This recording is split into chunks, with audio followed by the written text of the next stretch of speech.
This is a Nerd and Tie podcast.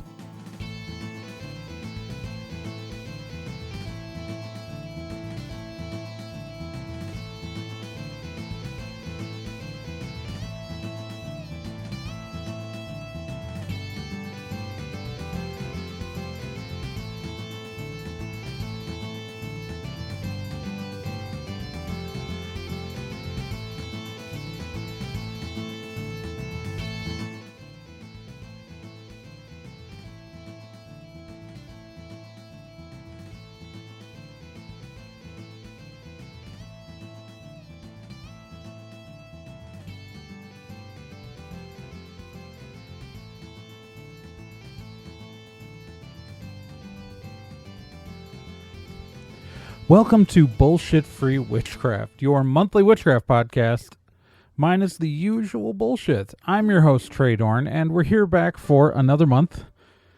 And I want to talk to you about something that I think is a complicated topic, and that I know that some people are going to disagree with me when they listen to this episode, and that's okay. We're allowed to disagree. And that is the idea of...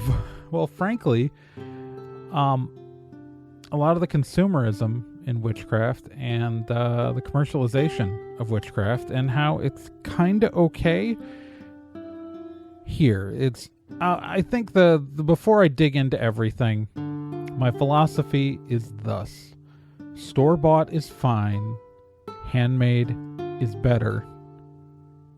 That's it. That's my whole argument. And the rest of this, however long this episode ends up being, probably around 20 minutes to a half hour, is going to be me explaining those thoughts. But before you get mad at me, remember, that's going to be my thesis. All right. You want to get started? Let's get started.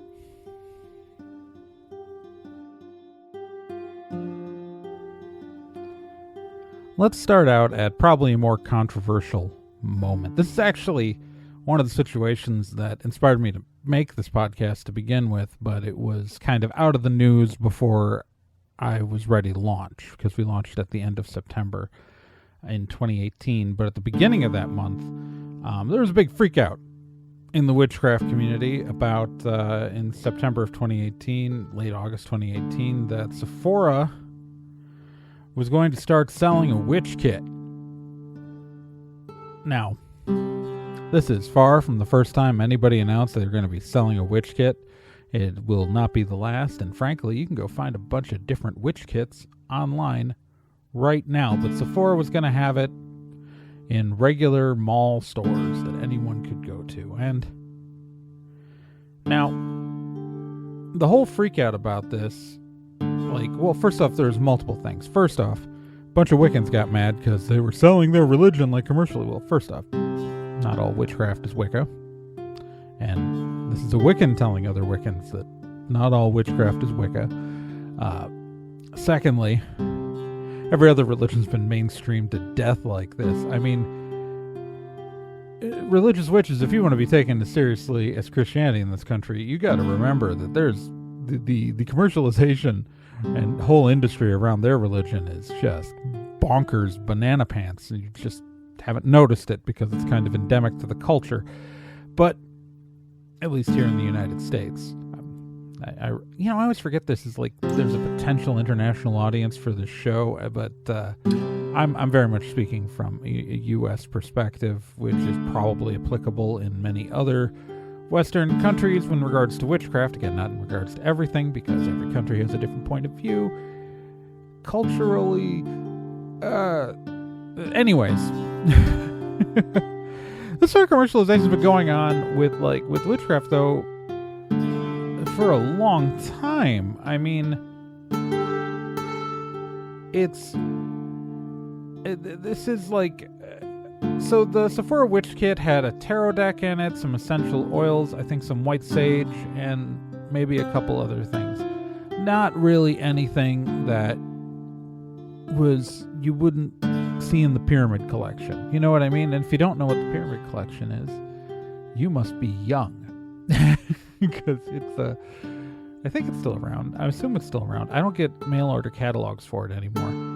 I never bought anything from them, so that's why. The Pyramid Collection, it's a thing. Look it up if you don't know what it is. But they've been selling like this kind of stuff back to us for a long, long time, and it's like the entire freak out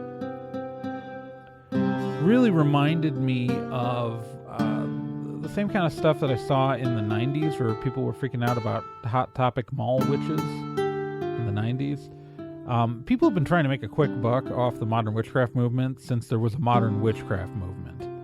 Like, it started in New Age shops, the fact that, like, and it's just continued. This is not new, and so this entire kit was not that big a deal, but it drew up a couple of different controversies when this whole thing happened. First off, because the tarot deck used the same art as another well-known tarot deck, people flipped out, and they claimed that the deck was plagiarizing. And they did this without doing any investigation, without talking to the company that made the deck they claimed that was being plagiarized, without trying to find out who the original artist was. All of this, like, people flipped out on the internet about this deck.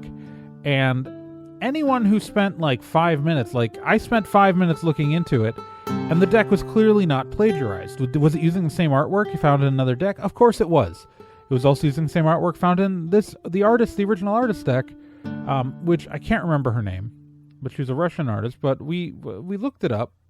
I looked it up at the time and confirmed that the artist sells all of the art pieces in that deck as stock art for commercial use.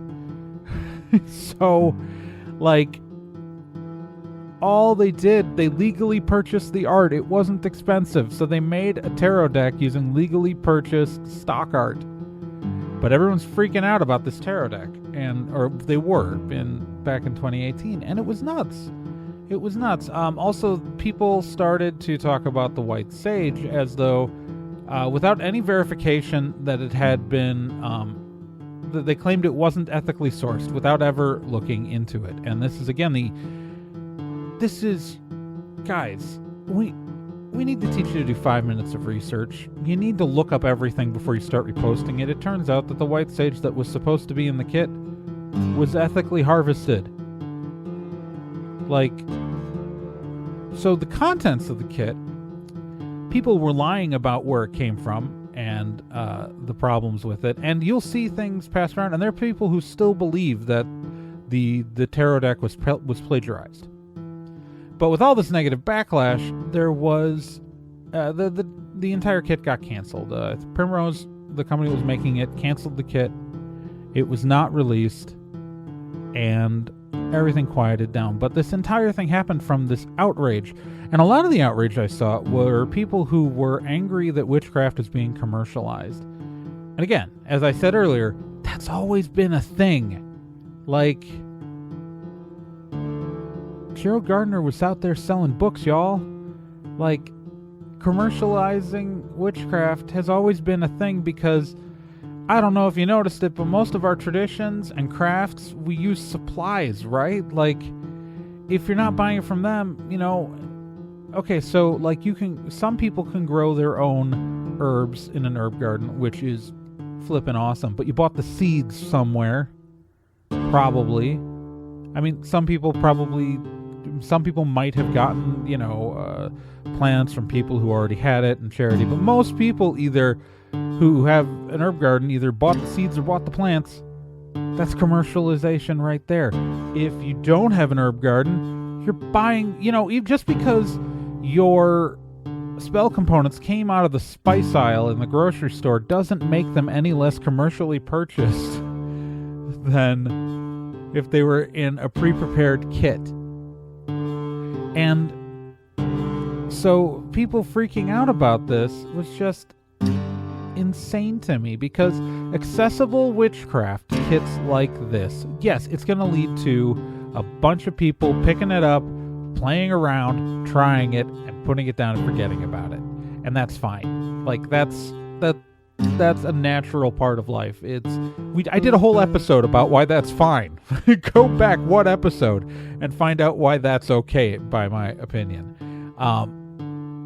But also it was going to be a gateway to people who maybe were in households that bringing home stuff might be hard, but if it's in a Sephora bag, they don't get asked questions. Like, it's just insane, the backlash that happened here. Store-bought kits are fine. And actually, like, if you go on Amazon, you will find Witchcraft kits for sale. Often they're Wicca focused and they're altar kits, where, you know, it'll give you an altar cloth and, you know, maybe a pentagram, some candles, maybe some incense, maybe a bell, maybe a chalice.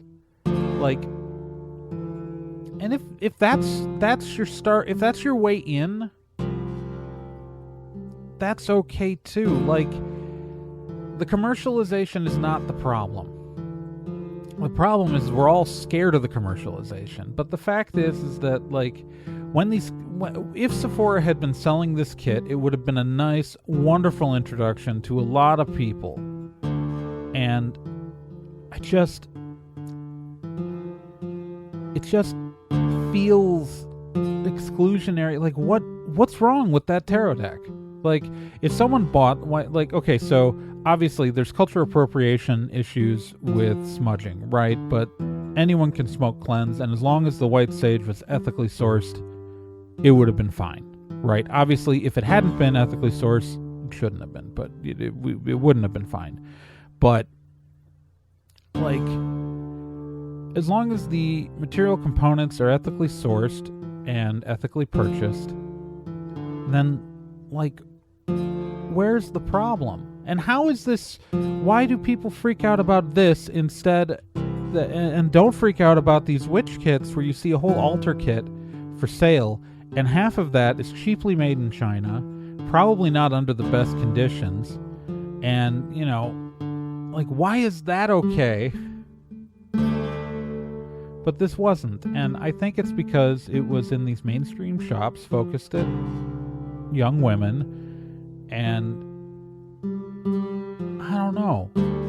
Like, we as a culture seem to hate anything that draws young women, and I think it's really weird that we would see this in the witchcraft community, which is largely dominated by women, right? I'm a non-binary person, and I know that my voice is probably in the minority for, you know, it's most witches in America, in the modern witchcraft movement. So I'm not talking about other forms of witchcraft. I'm talking about the modern witchcraft movement. It's disproportionately cisgendered women.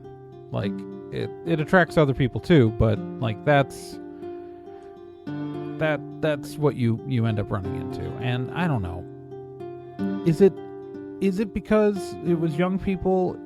Because I still see that. Like, older witches tend to get really negative about, like, the kids trying things out. And I don't want to go into that too much because we talked about that last episode. But anyways, so I think the outrage over the witch kit was ridiculous. And it was frustrating. And I think that if you want to buy a prepackaged, like, pre-set up form of this is stuff that you can do witchcraft with, that's great. You should do some reading. Like, I want you to pick up a book. Like, if you're serious about witchcraft, you should pick up a book and you know, and do that. But yeah. Now, while the witch kits, I can speak English. I'm a podcaster. While the witch kits were well and good, and they still are, like, these kits you see on Amazon, they're fine. I don't think I would ever purchase one. Like, if I were starting out, I'm glad I didn't, because there's an aspect to your altar, to your craft, that it's, frankly, I like the idea of handpicking everything out. Like, I chose my Athema in particular for my altar, for my portable altar. I don't have a permanent altar set up anymore because I live in a very small apartment, and having a dedicated altar space is the pipe dream of rich middle-aged witches from the 1970s. It's not a thing. Like if you've got a dedicated altar room in your home, I've got a Patreon, patreon.com/TRAEGORN. And if you've got the money for a dedicated altar room and you're listening to this, throw me a few bucks because, I don't. But, picking out every component I use, even just the kind of salt that I have for my earth component and, all this other stuff, I'm very choosy. In my practice, material components aren't a necessity, but they are a tactile experience, and I enjoy them. And I pick out every one kind of just how I use it in my craft is whether it was a gift or something I found or something I bought or something I made. These are all intrinsically personal decisions to me. And so when you buy a kit, you don't have that personal connection. If you buy a kit with this is the tarot deck it comes with, this is the tool, this is the thing, this is the other thing. Or if you go on, you go and you buy one of those pre-packaged altar kits, this is the altar cloth, this is the candle holder, this is the thing. This was selected by someone else. And it might not really resonate as much with you, and so you end up it's a good place to start if you just want to be lazy, and I will always defend being lazy. So that's not a criticism when I say that. It's if you just want to be lazy about it, that's great. That's cool. But just the inherent texture, you end up swapping things out of that kit, right? You end up switching items here, switching items there, and I don't know, it just seems like you end up double buying. And here's the other thing about those kits. Here's the other thing. It's way cheaper to buy your own stuff. If you're assembling your own altar, it's cheaper just to buy stuff on its own. And you don't need everything that's in that kit. So it's an altar cloth. Do you need an altar cloth picked up by this other person when you can just, get some fabric? Or a bandana, or my altar cloth is made out of a cape that came from a childhood costume. That my mother made for me in 2nd grade. And that's a very personal item to me. And so I don't know, all of these items, whether it be any of this stuff, it's way cheaper. It's way cheaper to get get an inexpensive athame. You might not even want an athame. Don't buy a wand. Go find a stick. Go out into the woods and find a stick, and you can tie a cheap crystal to the end if you want to make it fancy. But all that's going to cost way less than something that's part of some pre-packaged kit where they charge you a 200% markup because they think they assume you're not savvy enough to go out and find stuff. I think that's the biggest problem with... The only problem I've ever had with witch kits is that they're expensive for what you're getting. You want to... if the Sephora witch kit had come out, if this kit had been on shelves, it would have been cheaper to go out and buy a tarot deck. And yeah, you can buy your own tarot deck. Fight me. Buy a tarot deck and buy the essential oils and buy the, whatever stuff in it. And frankly, you don't need half that stuff. It's, go to the spice aisle. Pick up material components from McCormick. They're not they're not well, some are expensive, but most of them aren't expensive. Go cheap. Like, I found these little like jars that were meant for like makeup that I could find in bulk for inexpensive, and I can make a spell jar for like less than $5. It's tiny, but it works. You know, source things, look at things, research. You know, if those kits are going to come with the cheapest stuff possible for the highest price possible, if you want to spend the money, you can buy more quality things individually, or you can go buy the cheap things individually and save money. Like, none of these, like on the witchcraft kits you see on the internet, be they on Etsy or be they on Amazon, none of these people are working to scale. So you're not going to find the best deal. Like, none of these people are doing the scale that would give them good bulk pricing on the individual items. So I'm just saying, you can do it for a whole lot less money. Also, frankly, like, not everything on everybody's altar is going to be the same. And so, like, you might be buying items that you don't actually want to end up using. Like, say you're a Wiccan, and so I'm just going to use this as a Wiccan example because I'm a Wiccan and it's easy for me to remember this stuff. But if you're a Wiccan and you buy a kit with anathema, but you instead actually want to use a wand, then you just spent money on a knife that you don't want because you want to use a wand instead.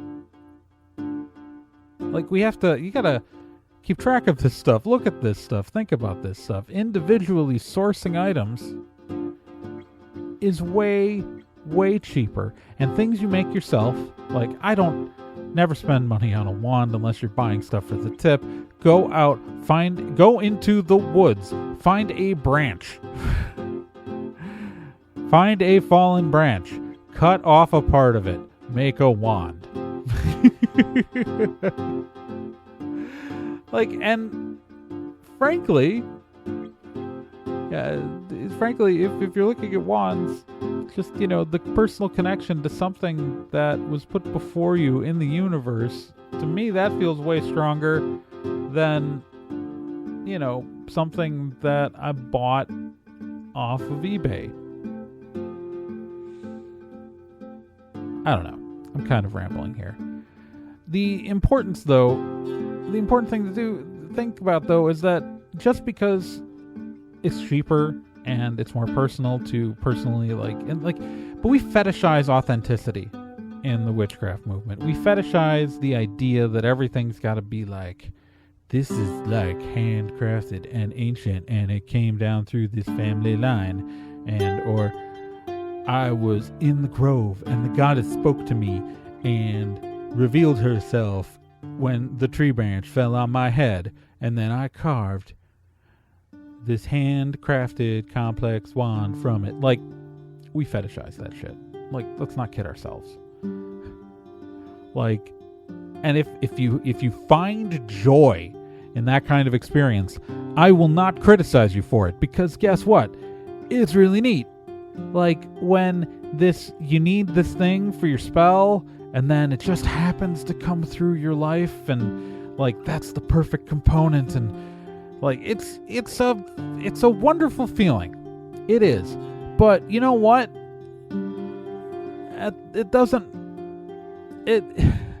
It's also okay. It's also okay if someone went down to the local witch shop and bought everything off the first shelf and wants to start working from there. As long as their intent is good, as long as what they're trying to do is true, that's still witchcraft, and we have to be okay with that. And yeah, not everyone who tries this out is going to really dedicate themselves to a witchcraft practice, but that's cool, dude. That's fine. I know it sounds like I'm harping on this a lot these last couple of episodes, but like, it's okay to try things out, and not everyone has to be as fully committed as all of us are to this sort of lifestyle. Like, it's cool, man. Like, let folks try shit out. Let folks do things. And you know what? And also, here's the thing, not everyone's got the time to go spend 3 hours researching Athames, looking at the best prices, looking at everything. Some people just want to go do stuff. Like, not everyone has the time to go down to their local herbalist and, like, find the perfect ingredient for this and that. Not everyone has the freaking time. Like, most of us work jobs. Like, I'm gonna be honest, I bought stuff off Amazon. I've done it. I do it all the time. My witchcraft, and I've substituted things based on what I could find at the time because I don't have time for some of this stuff. I have a life. Most of you have lives. They might not be interesting. I don't know. I don't know you. I act like I'm talking directly to you, but I've got literally no idea who exactly is listening to this episode at any given time. I'm just happy anyone is.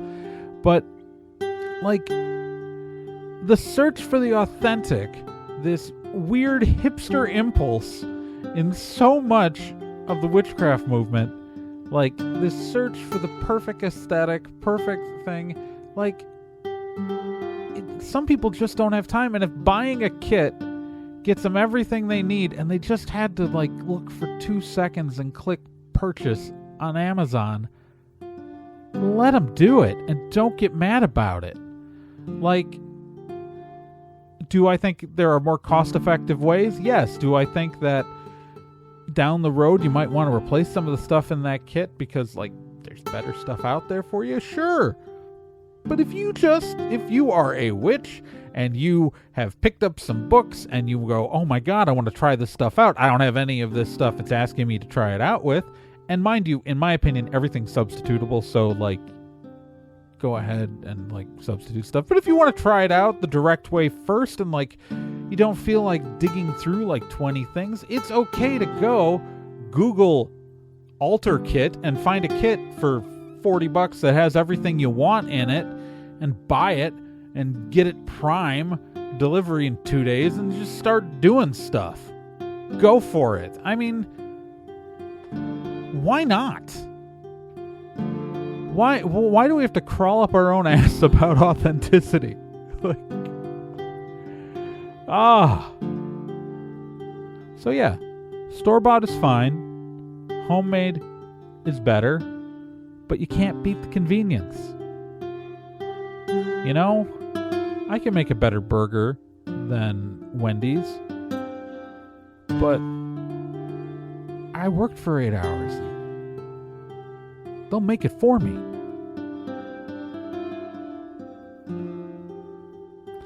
So that was a bit of a ramble.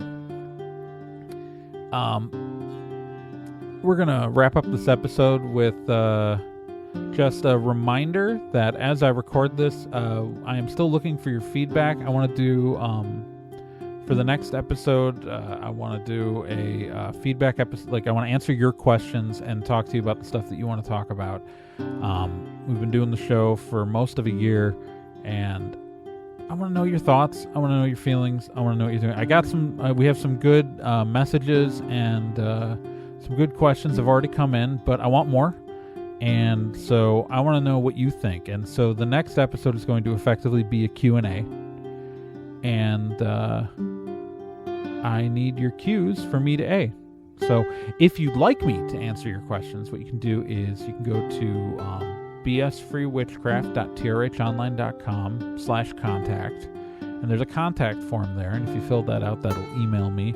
If you want to do it directly via email, my email address is trh@trhonline.com. And you can send it to me there. Or you can send me questions through the BS Free Witchcraft Facebook page. Facebook.com/BSFreeWitchcraft. And you can, those are pretty much the main routes. If you'd like to follow the show on social media, on the Facebook page is BS Free Witchcraft. You can follow me on Twitter at TRAEGORN. You can find me on Tumblr, TRAEGORN.tumblr.com. And finally, this show is supported by patrons like you at patreon.com/TRAEGORN. And people who support me there are just awesome people. I'm going to come up with some nice rewards related to the show, but I haven't had time yet. So, yeah, if you'd like to support the show, that's where you can do it. This show is a part of the Nerd and Tie podcast network. Also on Nerd and Tie is a show called Stormwood and Associates. Stormwood and Associates is a weekly actual play role-playing game podcast. It's like a D&D podcast, but it uses a different system, the Super Awesome Action Heroes system. And Stormwood and Associates is a modern-day set fantasy campaign in the fictional city of San Ricardo, where Stormwood and Associates, a private investigator, a bounty hunter, and licensed mage agency, tries to solve crimes, fight bad guys, and maybe save the world at some point if they get around to it. So, Stormwood and Associates, and you can find that at nerdandtie.com/Stormwood. And I GM very often on that campaign. We rotate GMs, but if you want to hear more of me, that's a good place to hear me every week. And with that, we're going to wrap up the shows. Also, on that feedback episode, I want to know your ideas for what to call listeners of the show. No one's been giving me ideas for that. People have been asking questions, but no one's been giving me ideas for what to call listeners of this show, because I think this audience needs a name. And so you should come up with something. Right now, the only thing I've come up with is Magicians, because that still makes me laugh. And I don't know why. But technically there's a little hint of Crowley in that, Aleister Crowley in that, and I don't want to necessarily bind into anything referring to him, because he was a dick. And with that, thank you very much for listening, and I will speak to you again in a month.